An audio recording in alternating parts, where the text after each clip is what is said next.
사도 바울은 3차례에 걸쳐서 전도 여행을 했습니다. 두 번째 전도 여행 때도 아시아 쪽으로 방향을 잡아서 소아시아 지방을 거쳐서 아마 인도 방향으로 아시아 쪽으로 선교하려는 방향을 잡고 진행했습니다. 그런데 2차 전도 여행 도중에 아시아 선교 여행을 진행 중인데 성령께서 바울로 하여금 아시아 쪽에서 유럽 쪽으로 선교 방향을 바꾸어라. 성령이 개입하셨습니다. 그래서 복음이 아시아 쪽으로 진행되어 왔으면 복음의 동진이라 동진. 복음의 동진으로 전하려 했는데 성령이 개입하셔서 마케도니아 쪽으로 방향을 바꾸게 했습니다. 마케도니아는 서양으로 들어가는 입구입니다. 성령께서 아시아 쪽으로 전도를 하고 있는 바울 발걸음을 돌려서 서양의 관문인 마케도니아로 돌렸기 때문에 복음이 동진 운동한 게 아니라 서쪽으로 진행하게 되었습니다. 그래서 사도행전 16장이 중요한 것은 복음이 동진하던 방향을 그건 사도 바울의 계획이었습니다. 성령의 개입으로 서진, 유럽으로 방향을 돌려서 복음의 서진 운동이 진행되게 됐습니다. 그것이 세계사를 바꾼 중요한 사건입니다. 초대교회 기독교가 아시아 쪽으로 계속 진행해 왔으면은 세계사가 또 달라졌겠지요. 그러나 순전히 하나님의 영, 이 성경에서는 예수의 영이 허락지 아니하시고 마케도니아, 유럽 쪽으로 방향을 돌리게 했기 때문에 유럽이 복음화되고 영국, 스코틀랜드, 미국을 거쳐서 미국에서 한국으로 복음이 들어왔습니다. 이걸 복음의 서진 운동이라고 말하고 한국에서 복음이 멈추는 게 아니라 중국으로, 인도로, 아랍 지역으로 계속 들어가서 예루살렘까지 되돌아갈 때 그걸 백투 예루살렘으로 되돌아가는 운동, 그걸 백투 예루살렘 무브먼트라고 부릅니다. 사도행전 16장에 복음이 세계화되는 하나님의 방법, 하나님의 전략이 사도행전 16장에 기록되어 있기 때문에 사도행전 16장을 역사를 변화시킨 장, 그렇게 부릅니다. 자, 8절. 사도행전 16장 8절. 무시아를 지나 드로아로 내려갔는데 밤에 환상이 바울에게 보이니 마게도냐 사람 하나가 서서 그에게 청하여 이르되 마게도냐로 건너와서 우리를 도우라 하거늘. 10절 말씀. 바울이 그 환상을 보았을 때 우리가 곧 마게도냐로 떠나기를 힘쓰니 이는 하나님이 저 사람들에게 복음을 전하라고 우리를 부르신 줄로 인정함이러라. 그래서 다시 말씀드려서 아시아 쪽으로 복음 전도하던 사도 바울이 발걸음을 돌려서 마케도니아, 유럽의 첫 관문이 되는 마케도니아 지방으로 갔는데 유럽의 아시아 쪽에서 유럽으로 상륙하는 첫 도시가 빌립보입니다. 그 빌립보에서 여장을 풀어놓고 이제 어디서 전도를 시작할까 이렇게 도는 중에 우물가로 나왔습니다. 우물가에 모인 아주머니들한테 빨래하는 아주머니들한테 첫 복음을 전했습니다.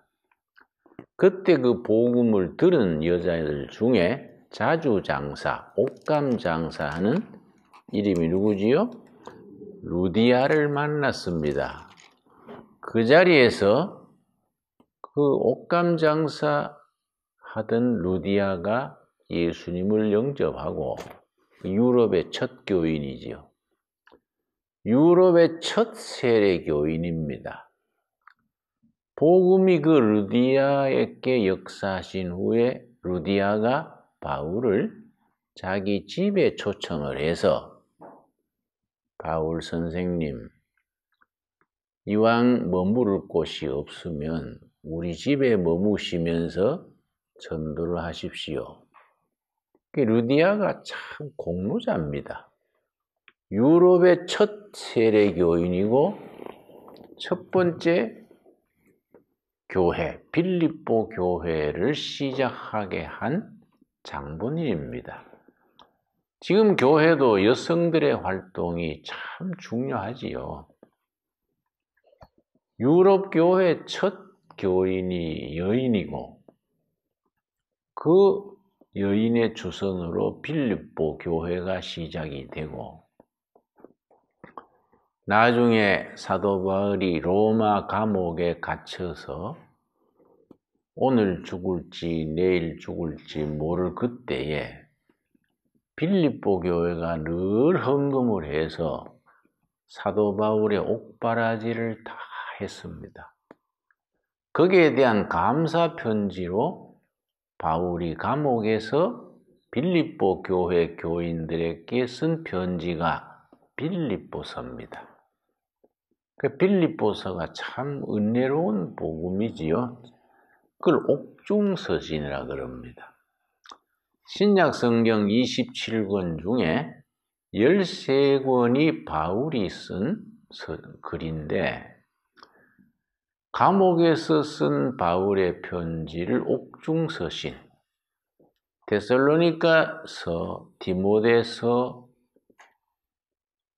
고린도서 이런 목회에 도움되게 쓴 편지를 목회서신 이렇게 부르고 로마서 같은 경우는 바울이 전도한 고린도시에 3개월 머물면서 고린도가 항구 도시입니다. 그 건너편이 로마입니다. 바다 건너편. 바다 건너편에 있는 로마 교회 교인들에게 아직 만나보지 못한 교인들이에요. 소문으로만 듣던 로마 교인들에게 고린도 교회에 3개월 머물면서 절실한 편지를 썼습니다. 이 로마서입니다. 로마서. 로마서는 성경 전체 중에서 다이아몬드라 그러죠. 다이아몬드. 로마서가 없었더라면 세계사는 지금과 달랐을 것이다. 로마서는 세계사를 여러 번 변화시킨, 역사를 변화시키는 책, 히스토리 체인징 북, 그렇게 말합니다. 역사를 변화시키는 책. 로마서가 없었더라면 세계사는 지금과 훨씬 나쁜 상태에 있을 것이다. 그건 누가 말한 말이냐 하면은 일본의 평신도 성서학자 우찌무라 간조가 한 말입니다. 내가 여러분 로마서를 공부하는데 3권의 책을 추천하겠습니다. 첫째가 일본 우찌무라 간조, 우리말로 내촌감삼, 미슨 로마서 강해. 1, 2권이 우리말로도 번역되어 있습니다. 두 번째는 중국의 전도자 워치만 리, 이름 들으셨지요? 그 사람이 쓴 정상적인 그리스도인의 생활, 노멀 크리스찬 라이프, 이 워치만 리가 쓴 로마서에 대한 강해입니다. 근데 그 뒤에 워치만 리는 조금 이제 신학적 기초가 약하고 그냥 자습해서 성경 읽고 복음 전하고 했기 때문에 워치만 리 본인 때까지만 해도 괜찮았는데 그 후배들이 가정교회라는 하나의 종파를 만들면서 조금 성경 해석이 정상과 비정상 중간에 머물고 있는 조금 위험한 상태에 있지 않나 생각됩니다. 그러나 워치만 리가 쓴 정상적인 그리스도인의 생활, 그게 로마서 강해입니다. 로마서를 동양적인 영적으로 푼 거지요.